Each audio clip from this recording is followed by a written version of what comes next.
hard for one to grasp the true impact and pure power behind the atomic bomb. With consequences which were once unfathomable, the atomic bomb broke new boundaries in warfare weapons. On December 7, 1941, a convoy of Japanese airplanes arrived in Pearl Harbor, Hawaii, and attacked a United States military base. The attack on Pearl Harbor provoked the United States of America to leave its neutral state and enter into World War II as a member of the Allied forces.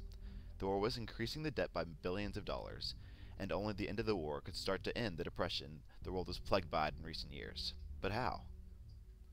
In 1933, a Hungarian physicist, Leo Szilard, theorized, if we could find an element which is split by neutrons and would emit two neutrons when it absorbs one, such an element could sustain a nuclear chain reaction. A couple years later, he patented the application for the atomic bomb, leading the world in science one step closer in developing the destructive weapon. Germany had more advanced technologies and weapons that surpassed the majority of the world's. During World War II alone, Germany produced over 78,000 tons of chemical weapons. In late 1938, the discovery and successful production of uranium nuclear fission by German physicists Otto Hahn, Fritz Strassmann, and Lise Meitner paved the way for even more research and experimenting. Months after this discovery, Germany attempted to launch a clandestine scientific effort, known as the Uranium Club, to research and then develop atomic weapons for warfare. Rumors of the Germans' attempt spread when Szilard warned President Franklin D. Roosevelt of Germany's progress through Albert Einstein in a letter. Einstein wrote, in the course of the last 4 months, it has been made probable to set up a nuclear chain reaction in a large mass of uranium, by which vast amounts of power and large quantities of new radium-like elements would be generated. Now it appears almost certain that this could be achieved in the immediate future. This new phenomenon would also lead to the construction of bombs, and it is conceivable, though much less certain, that extremely powerful bombs of this new type may thus be constructed. A single bomb of this type carried by boat and exploded in a port might very well destroy the whole port together with some of the surrounding territory. This incredible threat that Germany was attempting to build weapons with the capability of mass destruction was brought to the attention of the President of the U.S. numerous times until a retaliation effort was initiated.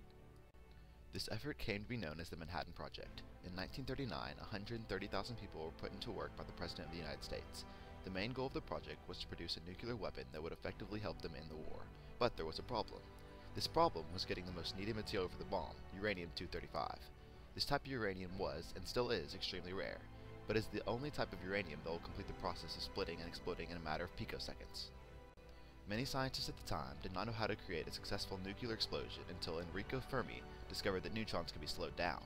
The first place to get enough uranium-235 and create a safe way to separate the uranium atom was located near Knoxville, Tennessee, and was called Oak Ridge. Oak Ridge was a 70-acre patch of land with many buildings and factories contributing to the separation of the uranium atom. The research concluded that when both plutonium and uranium-235 is fissioned, it makes a deadly combination. In 1943, the United States was confident enough to create the first full-scale nuclear reactor in Pasco, Washington. In 1945, this plant, along with Oak Ridge, created and collected enough plutonium and uranium-235 to make a bomb. With those materials, they created a practice bomb that allowed the researchers to see if all their work had paid off. This practice bomb came to be known as Trinity. On July 16, 1945, the United States Army went to Socorro, New Mexico and put Trinity to the test. Upon detonation, it had a power rating of 14 kilotons of TNT. The shockwave was felt over 100 miles away with a 7.5-mile-high mushroom cloud. President Roosevelt was satisfied with the results, and the test was deemed successful. Although the president and many of his advisors were happy, Albert Einstein was very skeptical about the bomb. Albert was one of the many scientists that helped create the bomb, but when he saw the results, he was terrified. Albert sent many letters to President Roosevelt stating his concerns, but his reason of concern was not enough to persuade the president to stop. On April 12, 1945, President Roosevelt had died, and Vice President Truman had took his place in office. As the war raged on, the Axis powers had started to surrender, but Japan lingered. As a string of Japanese victories came to an end, they were still determined to abstain from surrendering. At this point, subjugating small parts of Japan one at a time would cost too many American lives, especially after the many thousands that had already been lost. When President Harry S. Truman was informed about the Manhattan Project's success, he was presented with the choice of unleashing a weapon of mass destruction with a power unparalleled. Before he decided to detonate the atomic bomb, a demand for Japan's unconditional surrender was made. It was declared their refusal would bring total destruction among them, foreshadowing the detonation. The Japanese still refused to surrender. That left Truman with no other choice but to unleash the atomic bomb in order to prevent future casualties. On August 6, 1945, the Enola Gay dropped the first atomic bomb on Hiroshima. On August 9, 1945, another atomic bomb was dropped on the city of Nagasaki, effectively causing Japan to surrender and successfully ending World War II. The first bomb's diameter completely destroyed anything within 2 miles, and also created shockwaves and firestorms reaching 4.7 square miles of the city. It killed about 70 to 80,000 civilians and left another 70,000 wounded. Not only did it cause all that damage in one day, but also had long-term effects from the radiation. The radiation would cause more deaths over the next half-dozen decades. The total death toll on Hiroshima was approximately 140,000 people. 3 days later, the second atomic bomb, Fat Man, was set on Nagasaki, incinerating half of the city. It managed to destroy the lives of approximately 40,000 people instantly, and more than 25,000 people were injured upon impact. By the end of the year, the bomb had killed 70,000 people. However, this wasn't the end for those that survived the impact of the blast. Each bomb, the combined, had the power of approximately 40 kilotons of TNT, contains an after effect. The abhorrent bombs emitted gamma rays and other forms of radiation that affected the blood, impaired the organs including the bone marrow, and also injured other various parts of the body. This radiation also caused leukemia, which affected the offspring and the initial blast victims as well. The atomic bombs managed to affect people beyond its time.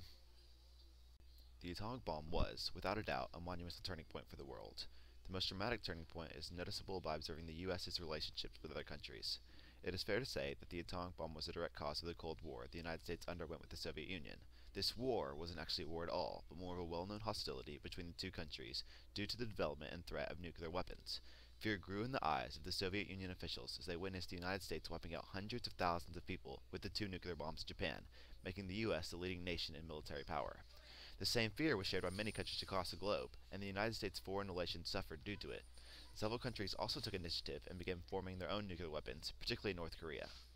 This nuclear arms race between the U.S. and other major countries marked a new era in foreign relation threats. Einstein even predicted, I do not believe that civilization will be wiped out in a war fought with atomic bombs. Perhaps 2/3 of the people will be killed.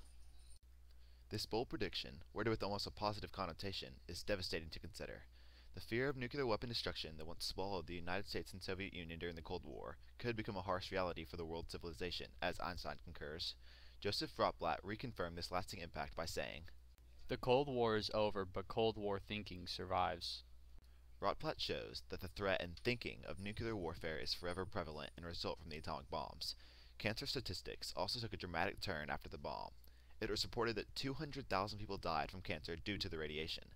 This sparked a significant boost in cancer-related problems, especially considering the victims' offsprings were also affected, many having deformations because of the radiation. These vast effects shed a new light on cancer and cancer-related research, along with revealing the devastating effects linked to an atomic bomb. The production of the bomb and analyzing the effects opened new doors to scientific discoveries. From new knowledge of splitting atoms to radiation effects, science had its own turning point. Science revolutionized psychological warfare as well, because the threat that involves nuclear weapons is one that's bound to evoke fear.